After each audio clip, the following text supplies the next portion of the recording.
Well, you're at home with Jim and Joy, and you are an important part of our EWTN family. And we would love to hear from you. So today, we would love to hear your questions or your comments. It's Monday, it's live. Please give us a jingle at 1-800-221-9460. If you are calling from North America, you can reach us at 205-271-2980. And you can always send us an email with a question or a comment to jimandjoy@ewtn.com and check us out on Facebook. Well, the question for today's show is this: why is the life and the legacy of the martyr, Father James E. Coyle, worth remembering and of significance?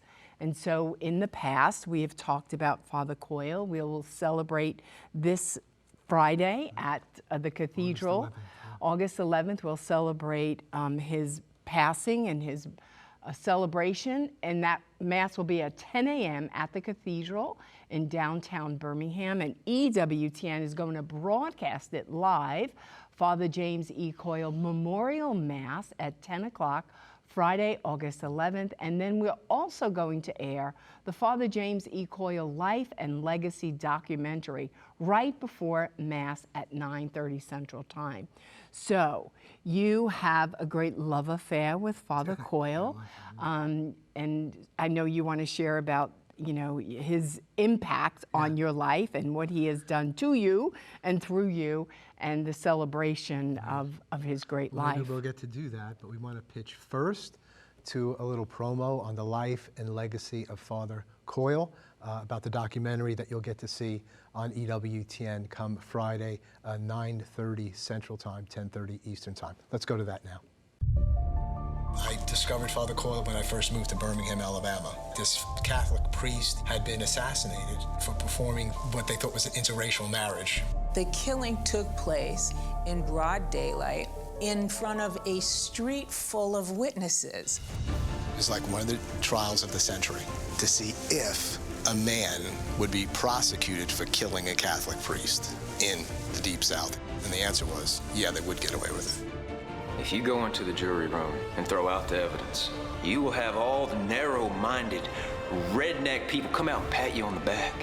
But for the remainder of your lives, you will have your conscience to prick and sting you. Father Coyle knew what he believed, Father Coyle lived what he believed, and Father Coyle laid his life down.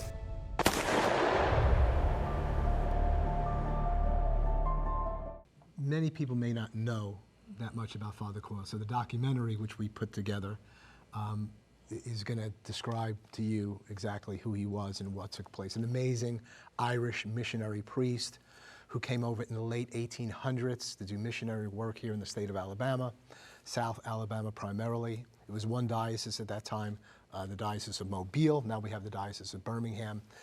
And Father Coyle was a brilliant guy, educated in Rome. His parents were educators, and lived during a time when England ruled the Irish there. And he put that freedom fighter heart into the priesthood because he thought Ireland should be ruled by the Irish.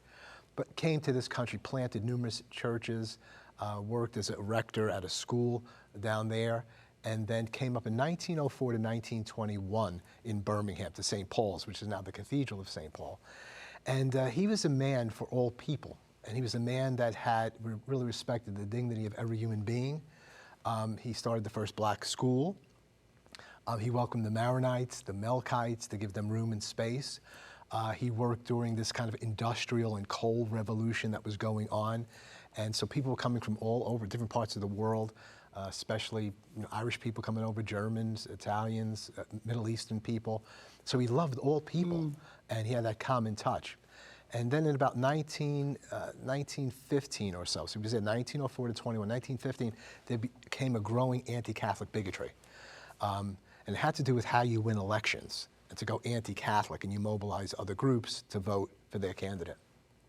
Anyway, Father Coyle's life was under threat for many years, and he knew that, the FBI knew that, this animus against the Catholic Church, culminating in his doing a wedding between a dark Puerto Rican Catholic and a convert girl, and he was killed in cold blood after doing that wedding. So there's more to share But he was really a martyr for the faith, hasn't been declared an official martyr. He's always reported as a martyr, and so hopefully we can begin that process to have him officially declared as a martyr and then a blessed. So why is a life like Father James E. Coyle, this priest who knew what he believed, lived what he believed, and modeled the way of Christ even unto death? Why is he worth knowing and remembering? So call in with your questions or your thoughts on today's topic. 1-800-221-9460, Everything Father Coyle today. We'll be right back. Plenty more. Don't go away.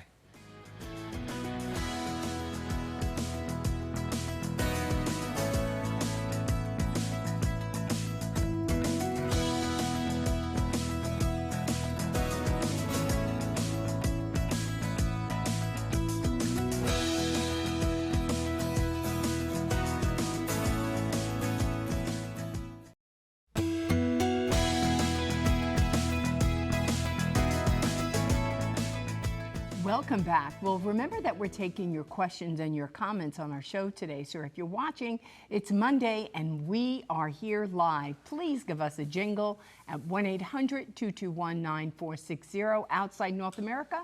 You can always reach us at 205-271-2980. And you can always send us an email with a question or a comment to jimandjoy@ewtn.com. And so the question for today's show is, why is the life and the legacy of the martyr of Father James E. Coyle worth remembering and of significance? You know, Joy, as we're speaking about Father Coyle, we want to remember all of his kin and dear friends in Ireland. We thank God for their lives, and we are very aware of the sacrifice that was made in Father Coyle coming to the United States of America. His losing his life. He didn't just lose his life, it didn't just pass away, he was murdered. He was assassinated for the faith. And so we give thanks for the treasures of all the Irish missionary priests that came over at that period of time, the late 1800s and onward, and all the priests that are coming over now from India and other places and to minister to the United States of America. Joining us over the phone is Ferris Stevens. Ferris is the former Assistant Attorney General of Alabama and chair of the Alabama Educational Television Commission. Ferris, you there? Yes, I'm here. Ferris, it's wonderful to have you, and you're a dear friend.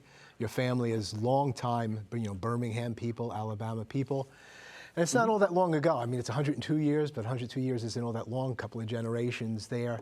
And your family was very familiar with Father James E. Coyle. And you personally have been a real devotee of Father Coyle. So just share with us why Father Coyle moves you so, why he is such a significant figure that should be emulated and remembered. Well, Father Coyle was, his life and ministry showed him to be an extraordinary priest in an extraordinary time. And as you said, a martyr of duty. And I made myself a student of Father Coyle. My first exposure to Father Coyle's story was when I was a youngster and we were going through family photos at my grandparents' house, and I ran across a professionally created picture of a postcard of a priest.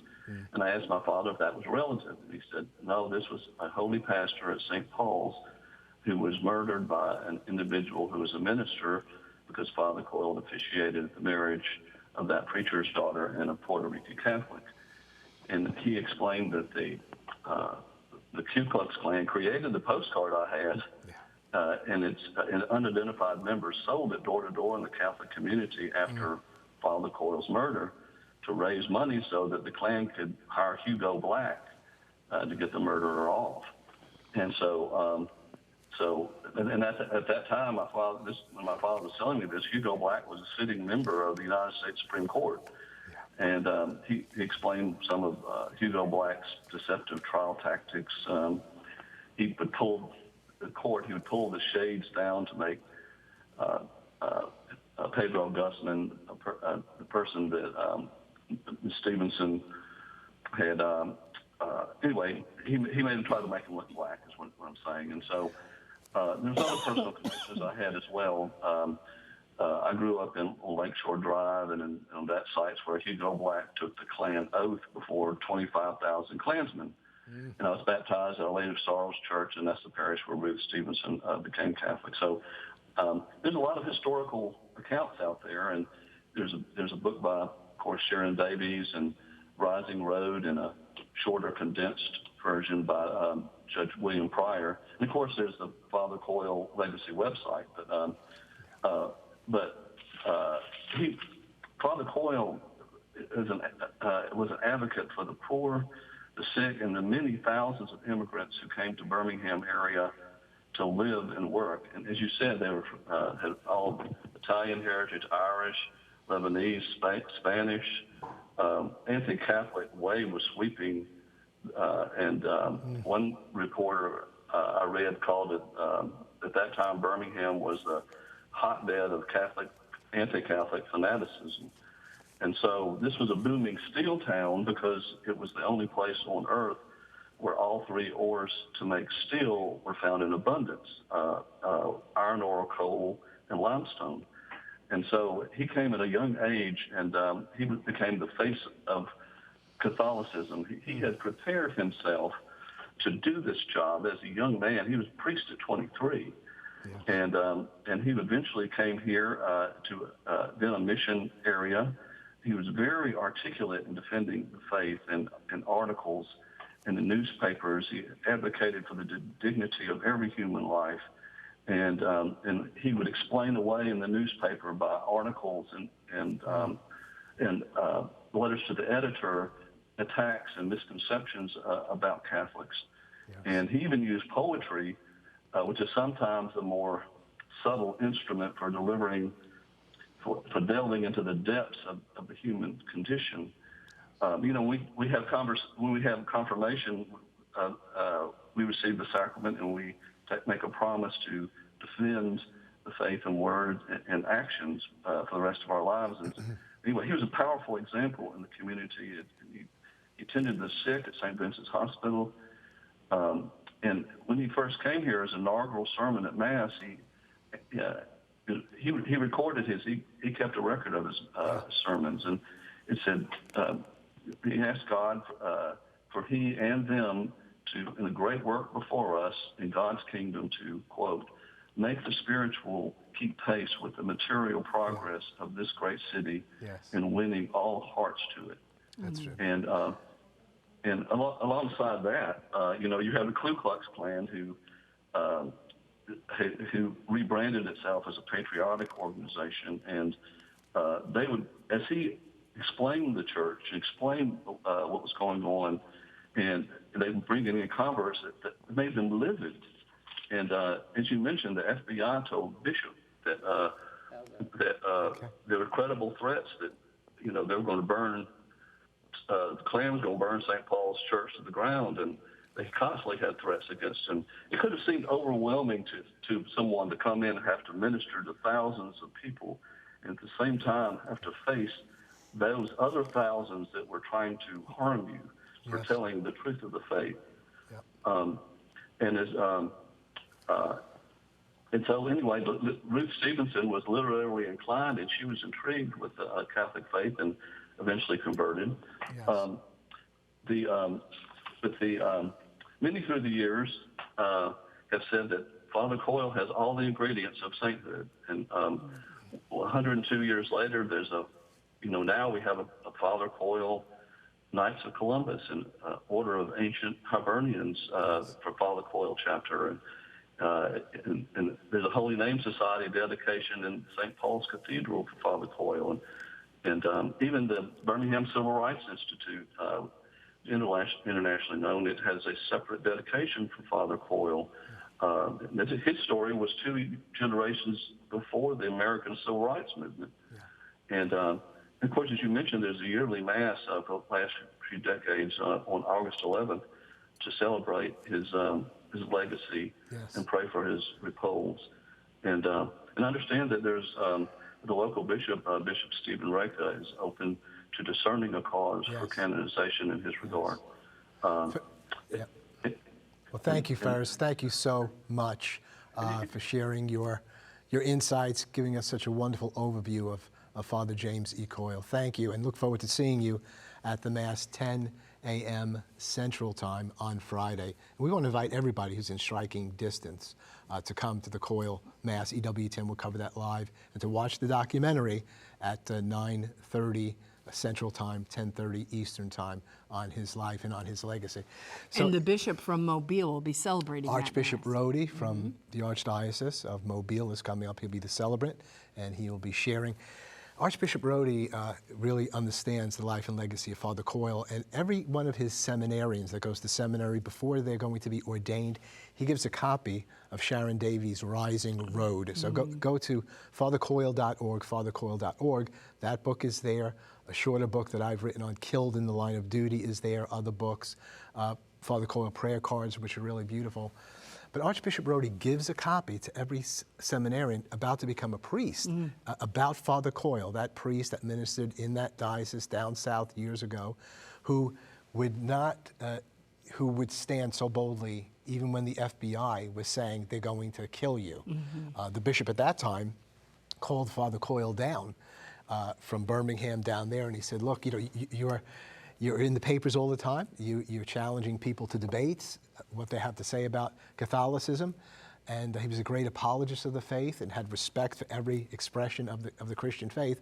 But he would want to clear up things that were unclear. And the bishop finally called him down and said, look, you might need to back up a little bit, because here's the FBI records for the several years that they want to assassinate you and kill you. And Father Coyle said to the bishop, at that time, he said, look, maybe I'm too outspoken regarding the Catholic faith, but if we don't get backbone as Catholic people, they're going to come after us to kill us anyway. And they did shortly thereafter. That he was assassinated in cold blood after he did this wedding. But it wasn't just the wedding that he did, which they saw as interracial, as Ferris was saying. For years, his life was under threat. For years, he didn't cower back. He did not go back to Ireland. And on the day that he did that wedding, he met with a group of priests, and he said to them, Reverend Stevenson may kill me today. And so he knew that could happen. Lo and behold, 1 hour after doing the service, he went out and was praying on the porch. Every evening he would say his prayers on the rectory swing and porch area, because he was a priest that was in between the sanctuary and in between the people. Right. He was a patron of the porch. And sometimes he'd share with people, sometimes he'd go for a walk with people so that they could see what a Catholic looks like and see the respect he had for all people. And so he was killed about an hour after the service and died about an hour later. That began one of the biggest trials in the history of our country. And after 5 days of trial with mostly a Klan jury and judge, they allowed the minister off for temporary insanity. That led to one of the largest funeral services in the history of Birmingham and in the state of Alabama. And he was given his gun back after a 5-day trial, and he went about doing his ministry. Father Coyle's last words, 18 volumes of writings Father Coyle has. I have the privilege of working through those. His last words before his assassination recorded were these: give until it hurts. Then, and only then, is there sacrifice. Give until it hurts. Give your life away. Give your money away in the service of the Lord. That was his heart. That was his spirit. And he spoke that right until the day and the moments of his death. What a great man of God. And so you'll get to see the Mass on EWTN Friday, 10 a.m., and then the documentary right before that. So we'll be right back. There's plenty more to come. Please don't go away.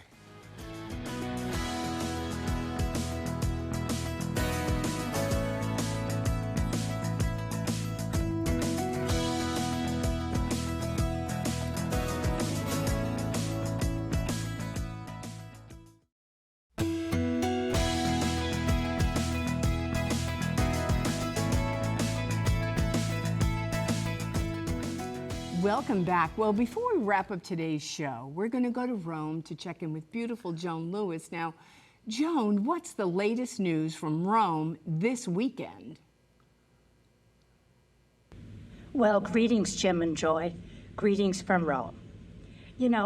If World Youth Day was a symphony, the crescendo would have surely been Sunday, when 1.5 million faithful, including 10,000 priests and 700 bishops, filled Lisbon's Tejo Park for the closing papal mass. Now, most of those present had spent the night in the park after a spectacular and very moving vigil. Sunday was Pope Francis's 5th day in Lisbon, of course, and these were days marked by extraordinary group and individual meetings. In fact, there was one with a 106-year-old Portuguese woman who was born on the very day that Mary appeared to the 3 young shepherd children in Fatima.